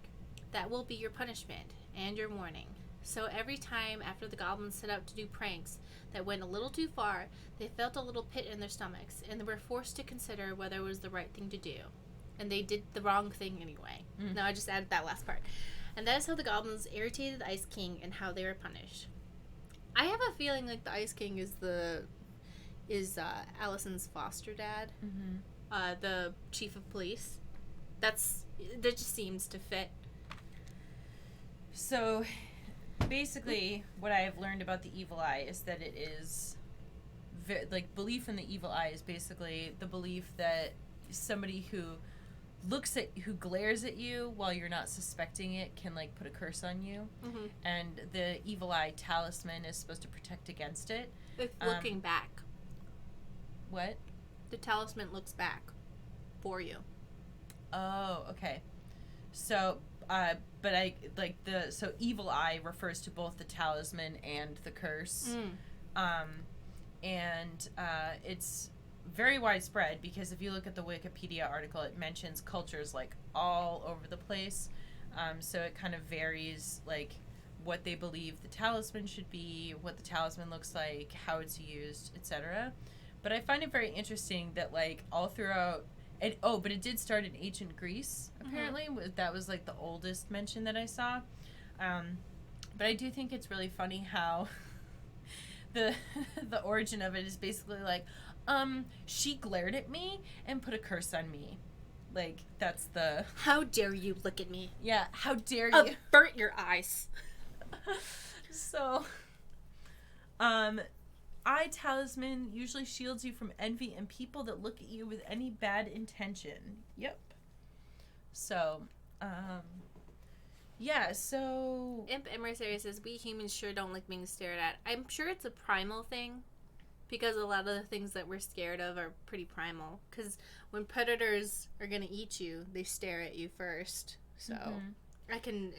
Yeah, okay, punish Crow with your scary emojis. Well, and there's also, this is slightly different, but there's also many cultures and animals that believe, that where eye contact is actually not, a positive thing. In the United States, obviously, people view eye contact as, a sign of respect, that you're paying attention, blah-de-blue-blue, but that's not the case everywhere you go. Sometimes it's too much. Okay. The Pelican forgives the goblins. Once upon a time, in a deep and ancient forest, there lived a pair of crafty goblins in a cave below a big wooden house. They lived with a wise princess who shared as much food with them as she was able, but it was never quite enough. This left the goblins hungry, very hungry, always hungry. One day, as they were out foraging for food, the pious Pelican landed on a rock and dumped a smorgasbord from her beak, which the goblins knew was magic and never emptied. There were king crabs in red, blue, gold, and scarlet, veiny blue shrimp, pink-shelled scallops, oblong brown clams, purple spiny urchins, and even one prickly red sea cucumber. The food just kept coming. They watched as the pelican ate one clam and then took a nap. "Do you think she would mind if we took just a little?" asked one goblin to the other. "Her beak never empties. She won't possibly miss a couple of crabs," said the second, licking her lips. They were agreed, and so they crept over, filched some crabs, and ran. Allison and Tyler were the worst children. The goblins scarfed the crabs, but when they were finished, they found that they were still hungry. "She won't miss a handful of shrimp," said one goblin to the other. The goblins scarfed the shrimp, but when they were finished, they found they were still hungry.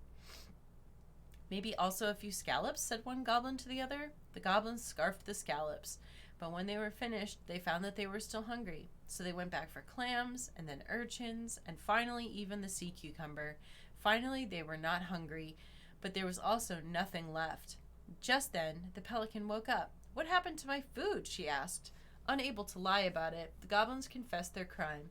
The pelican was dismayed, but she was a charitable-hearted bird, and she could tell the crafty goblins were growing little creatures. "Goblins," said the pious pelican, "I will share my food with you, but you must, in return, follow my example and be as generous with others as I am with you. Take that to heart, and I will have considered your debt paid." "But we have nothing to give," said the goblins. "You have your nimble hands and your crafty brains and your loving hearts," said the pelican. The crafty goblins realized how much they had to give, and for the rest of the day they looked for ways to help the other creatures of the forest.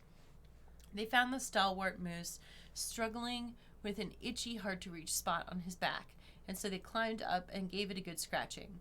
Next, they helped the old bear, who could not get the honey out of a narrow beehive.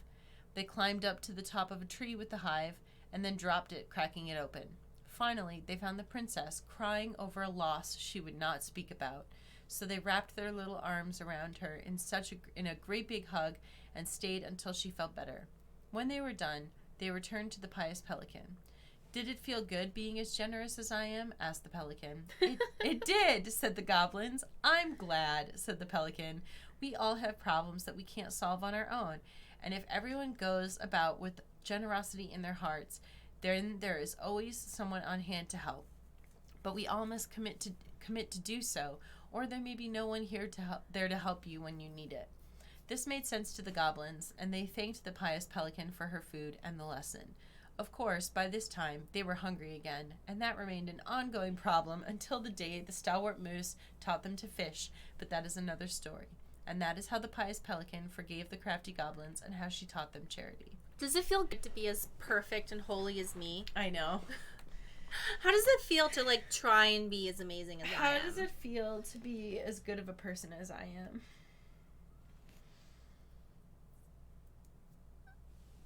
I was just reading things. Whoa, here we go. The goblins meet the ice troll. Once upon a time, in an ancient and deep forest, the crafty goblins were awake long after they should have been asleep. One goblin said to the other, "Let's go explore the forest." Now, the goblins were not in the habit of exploring the forest late at night. They did not know what they would find, but this did not scare them off. They crept out of their beds, bundled up, and went exploring. It was dark. The light of the moon was just enough to keep them from walking into trees, but they could not see more than 15 feet in front of them. Every time a twig snapped or branches rattled, they considered turning back, but they didn't. And so they had ventured far beyond the house into a part of the forest they were not familiar with. When they realized the snapping twigs and the rattling of branches had become steady, something was following them. They turned to run, but a hulking figure emerged from the darkness, sweeping them up with a giant hand and stuffing them into a burlap sack. The goblins wiggled and cried out, but the sack remained shut as their captor stomped through the forest singing, "Whittle-diddle-dum, whittle-diddle-dee, in this bag's a meal for me." After a lot of thumping and thudding, the bag opened and the goblins were dumped into a giant iron pot full of warming water. A huge troll stood overhead, grinning down at them through long, bushy white eyebrows. "I'm the ice troll. You are my dinner." He readied to cook the goblins singing, "Whittle-dee-dum, whittle-diddle-dum, dum-dee-dee, here is soon to be soup for me." Finishing his ditty, he bent over to stroke the fire beneath the pot and let out a loud noise of pain. rubbing a spot on his back that always ached. The troll stood painfully and walked over to a stone shelf, where he began to chop potatoes. One of the goblins had an idea. She whispered to her brother, "Follow my lead." The goblin stretched out in the water, floating and letting out sighs of contentment.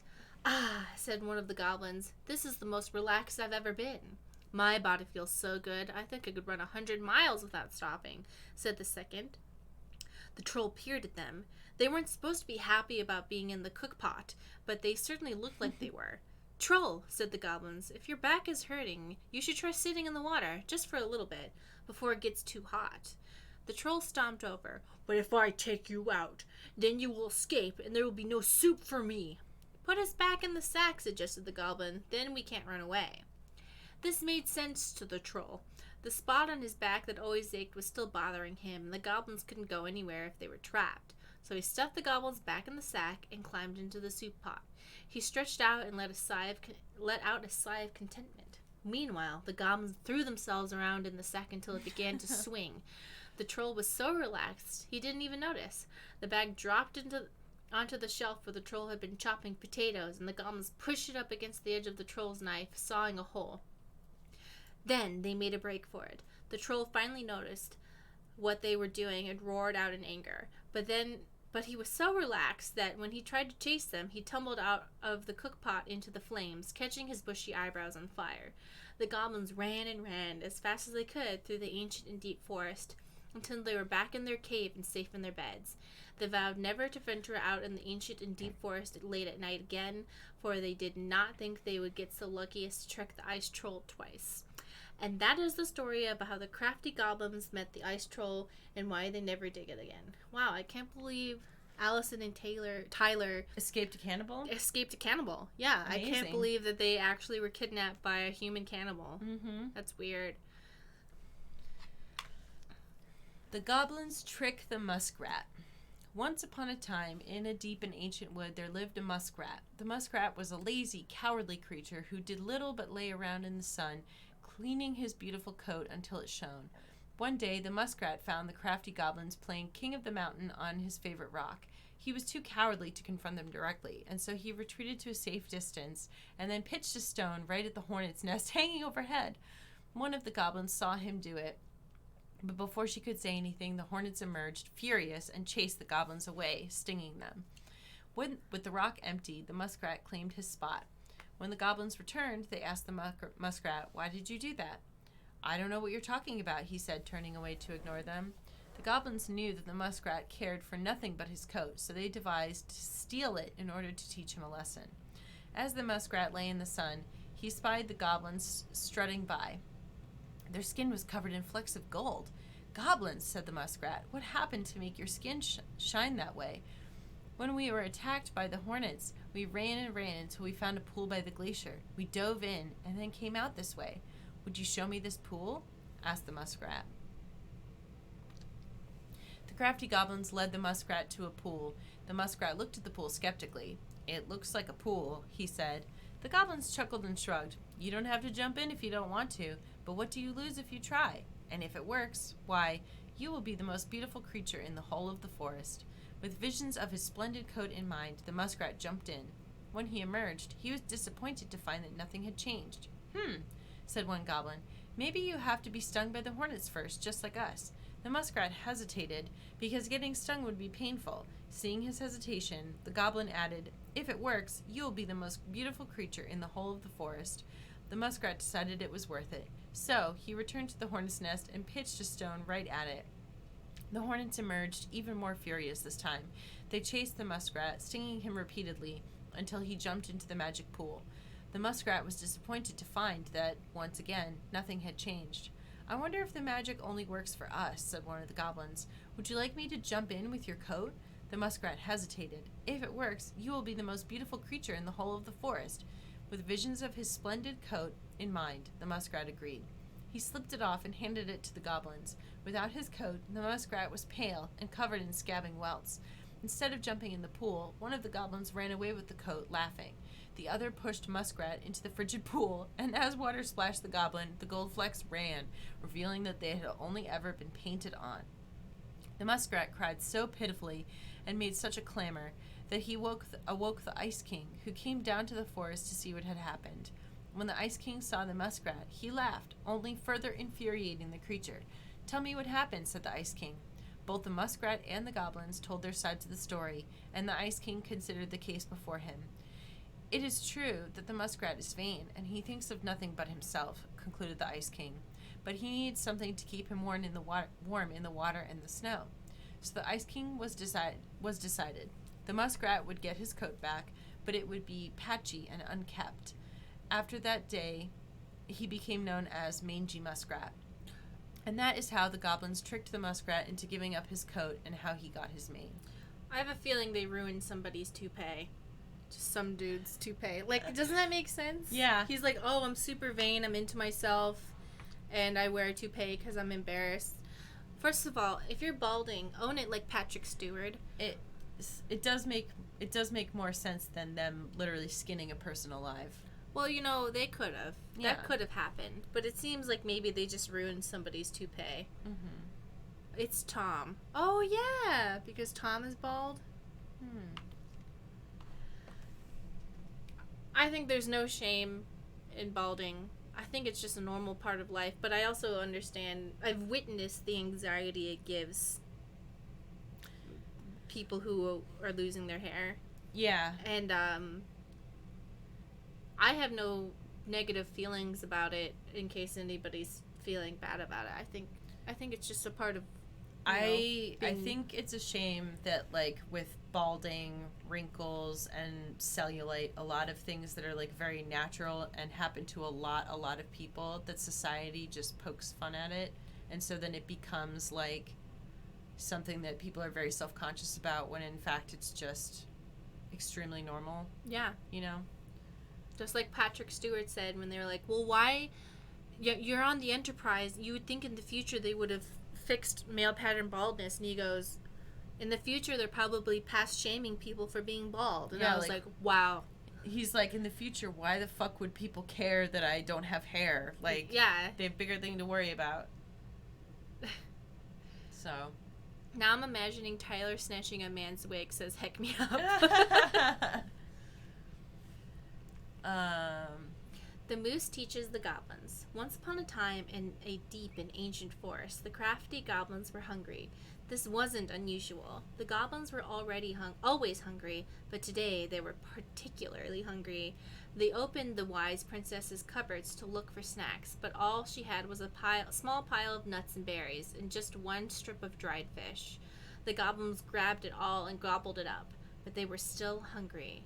They went out into the woods and to look for more to eat. First they dropped by the small pond. The big frog was asleep, and beside the pond was a pile of insects she had caught for eating after she woke up.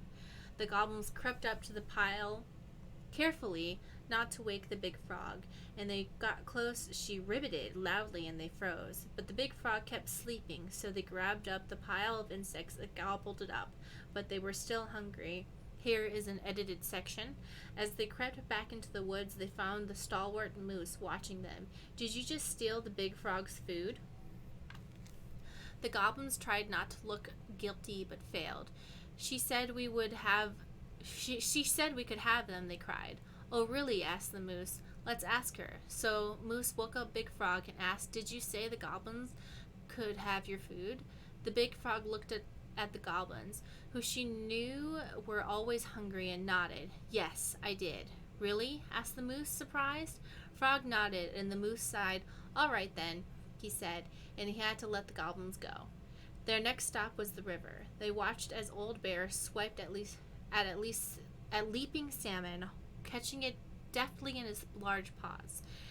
He lay it out upon a rock and left it to dry, lumbering in the woods to seek out some berries. The crafty goblins crept up the rock carefully in case Old Bear returned. They reached the rocks, grabbed the salmon, and gobbled it all up. But they were still hungry. As they crept back into the woods, the stalwart moose was once again waiting for them. Are you going to tell me Old Bear said you could have that? Yes, replied the goblins.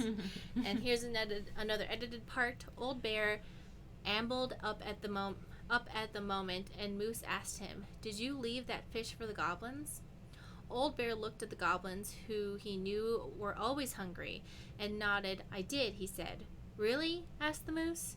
"Really," said the old bear. After Moose left, the old bear said to the golems, "Be sure to tell the princess I was kind to you, and don't steal my fish again." The goblins, still hungry, went out looking for one more meal. They crept up to the mangy muskrat's lodge and began to climb inside, when they were dragged right back out. The stalwart moose dangled them by the seats of their pants and said, "Now, I know mangy muskrat didn't tell you you could eat his food because he blames you for his coat being ruined. Besides, he barely has enough for himself and doesn't share with anyone." The goblins began to protest, but he shook his head. He set the goblins down and said, "Come with me." The goblins followed the stalwart moose to a part of the river where it ran slow enough for them to walk into it safely. This is an edited part. He gave them each a fish line and said, "I'm going to teach you to fish so that when you are hungry, you do not need to steal from the animals of the forest. It will be hard work, but it will be honest." The crafty goblins were not against working hard. They were just hungry, so they listened to the moose and soon pulled wiggling fish out of the river. They ate them up, and finally, they were no longer hungry. And that is how the moose came to teach the crafty goblins to fish. So the chat has been theorizing that the moose is actually the police chief. Maybe. Probably. Because he seems like a fucking cop. But also because it said that the moose's partner died. Oh, yeah. Yeah, that makes sense. So that, like, could be a possibility. It did seem like he was single. I don't remember them saying if he had a dead partner, but... Yeah, I don't know either. I don't remember them saying that. Yeah, Kuroku Nero says origin of Tyler's fishing hobby. Does Marianne not feed these children? Probably not. She probably doesn't have enough food. She doesn't have enough money to feed them enough. Yeah. All right. The Mad Hunter gets his hand back. Once upon a time, in a deep and cold lake near the ancient forest, there lived an old seal who was a powerful witch. After angering the Ice King, she had been bound to the lake, allowed only to venture out when the moon was full, and only looking like the hag she truly was. For years, she dreamed of vengeance, all alone within the deep lake, among the corpses of her many previous victims. One night, she awoke to see a black and hooded silhouette clawing to reach a beautiful gown full of stone. The human had delved far deeper into the lake than any land dweller should be able to go. His tenacity and ferociousness impressed the moon hag, and she decided he would be wasted in her statuary of corpses? Yeah, that's what it says. Okay. She used her magic to enspell him, allowing him to breathe underwater, but also binding him to her service. "You," she said, "will be the instrument of my release and my revenge, for you and I together will kill the Ice King." The moon hag had never heard of the Mad Hunter, and she did not know the power he wielded. She could only tell he was a hunter, and her lust for revenge blinded her to the threat he posed. She gifted him a hand of ice, which was not as nimble as a hand of flesh, but allowed him to serve her better than no hand at all. The moon hag spent years devising the perfect plan to kill the Ice King, and years more moving all the pieces in place to execute it. In the meantime, the Mad Hunter served her, guarding her chest of treasures and plotting his own plots. Finally, everything was prepared. The full moon rose, and the moon hag stepped on land, giddy at the thought she would never have to leave again if it did not please her. She brought the Mad Hunter to his post, a jagged peak of ice and stone from which he would loose the arrow that would slay the Ice King. Before she could go, he put forward a proposal. "Moon hag," said the Mad Hunter, "if you grow back my missing hand, I would be certain to hit the Ice King with my arrow. We will only have one shot, and I would hate to miss. You're a powerful witch, so you'll be able to craft ties to bind me to this place that I cannot break." The moon hag considered it. "All right, I will grow back your hand and then bind you here with ties that will not break." She cast a spell, and the Mad Hunter's hand of ice was replaced with a hand of flesh. As the witch left to complete the next part of her plan, the Mad Hunter grinned wickedly in the moonlight. After a short time, the moon hag returned, luring the Ice King into the Mad Hunter's line of sight. "What is this about, moon hag?" asked the Ice King. "Many a long year have you bound me to the lake," said the moon hag. "Many a long year have I been alone in the dark. That ends tonight." She cast a powerful spell that made the Ice King slow to react, then gave the signal. "Mad Hunter," she cried, "let your arrow fly." Nothing happened. She twitched nervously. "Mad Hunter," she growled, "let your arrow fly." Still nothing happened. The Ice King, meanwhile, was striding toward her, slow but furious. The moon hag fled, running first to the jagged peak of ice and stone where her servant should have waited. But the peak was empty. The ties had been broken, and the Mad Hunter was gone. For in the end, he was the more powerful of the two, especially once he had his two hands. When the Ice King finally caught the hag, his furious voice could be heard throughout the forest. "For your wickedness, you will be eternally bound to the lake. You will no longer be allowed to leave, not even under a full moon." The moon hag was imprisoned in the lake, and she never again tried to escape. And this is how the Mad Hunter escaped the moon hag, and how he got his left hand back. Wow, I was rooting for them to get together, you know? Yeah. Two evil dorks Just falling wasn't in meant love. to be. But apparently Mad Hunter's just, you know, he uses women and throws them away. I have a feeling for some reason, like, I don't know, if it's based off of Apollo and Artemis, wouldn't it make sense that whoever she was running away with was probably already married?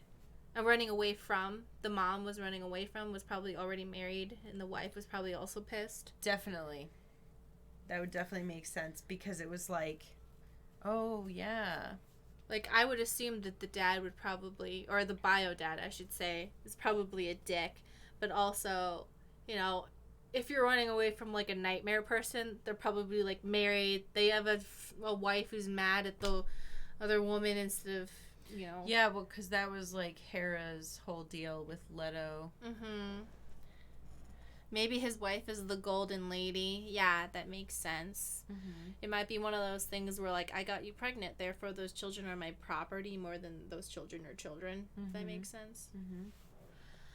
But That whole weird thing. Yeah, and people do that, and you're like, "Ooh, what's like wrong with you?" And I'm like, hey, like, I understand, like, you know, feeling like these are my children, but like some people, you can tell that they don't view them as people children. Yeah, they see them as like, oh, this is my stuff. This is my bloodline. This is my property. Like they literally belong to me as my things. Mm-hmm. And you're like, okay, dude, get away from me. Well, I hope everyone enjoyed reading through this storybook, and I'm kind of excited that we got to read through all of these, because now when we play the other episodes, I feel like we'll have this. Hopefully they don't have a whole new book we have to read. Oh my god. And now we found the Book of Goblins version 2. It's like 50 bajillion stories. No! But you see how these are coded? Mm-hmm. So this one's like, oh, there's fish, and this one's like the moose one. So this one is like, I don't know what this means, because these other two have to do with the twins. Is that the princess sign? I think it's the twin sign, but or maybe it is the princess sign, but there's also like all these other princess ones. Well, that one's the bear. Oh yeah, well. Yeah. Okay, so these all have the princess in it. Yeah. Okay. Or it's about the princess, because those other two are the bear, and that's. Okay, and the star ones are just goblin only. Goblins. Ones. So star ones are goblins, and these are princess ones. And then we've got bear, and then there's moon hag, then there's hunter, pelican, frog. Oh, ice king. Yeah, that makes sense. So which one is the eye? Oh, the lady who gifted them. Secret keeper. But she's also the eye, which is a whole other thing. Mm-hmm. I hope they make more stories, because the art is adorable and beautiful. Yeah, this is really a cool idea. Like, even though obviously not all of these are going to translate super directly to, like, what happens in the story, it's kind of like a neat I think it's going to give thing. some insight on, like, historical events and how it's interpreted and felt. and giving some character. And I think as we continue to play the game, we're going to go, oh, yeah, like that thing. Mm-hmm. So, the hunter was more terrifying at the end of an episode of Tell Me Why. Yeah. What? Oh, yeah. I love how, yeah, because you're like, oh, like, okay, hunter, childhood story thing, and then all of a sudden you're like, bah! Yeah, she's just in the corner staring. Mm-hmm. You know what I was thinking last night? You know, when you're like, oh, scary things? Mm-hmm. Like, what if he's throughout the whole episode, but, like, really in, like, obscure corners or something? Oh, yeah. What was it? There was a movie that did that. Possum did that, I know. There's, It also did it. It Chapter 1 did it, where he was in the background of a lot of, in, like, every single shot, I think he was, like, somewhere in the background staring at them, which was cool. But yeah, wouldn't it be kind of cool / creepy if you could find him in, like, all the scenes just, like, really, like, peeping through a window or something? Oh my god. House on Haunted Hill did that too. No, The Haunting of Hill House. Oh, I was going to say House on Haunted Hill. I don't know if they did anything clever in that movie. It was a fun one, though. Which one are you talking about? The House on Haunted Hill? The old one or the... No, the newer one. Okay. With, like... It was a little kitschy. Yeah, it was funny, though. The Haunting of Hill House was the one where they had, like, a ton of ghosts just in the background staring at people. Oh, Hereditary did that. I think that's the one I was thinking of. Oh, I have not watched Hereditary, which I really need to do. I honestly didn't like it very much, but... I love movies where they just have, like, the monster just staring at you in the corner, and you just feel like something's not right until you go back and watch, and you're like, what? Another one that does it is Horse Girl on Netflix. I highly recommend that movie because you click on it being like, oh, is this going to be one of those movies where it's like, it's just like this girl who's like really weird? You watch the trailer and you're like, oh, this is not like... No, the very first time it's the trailer for when Netflix first put it out, they didn't put any of the twists in the trailer. So I just clicked on it being like, oh, is this going to be like a weird like comedy? It was not. It was really scary. It's a really scary movie.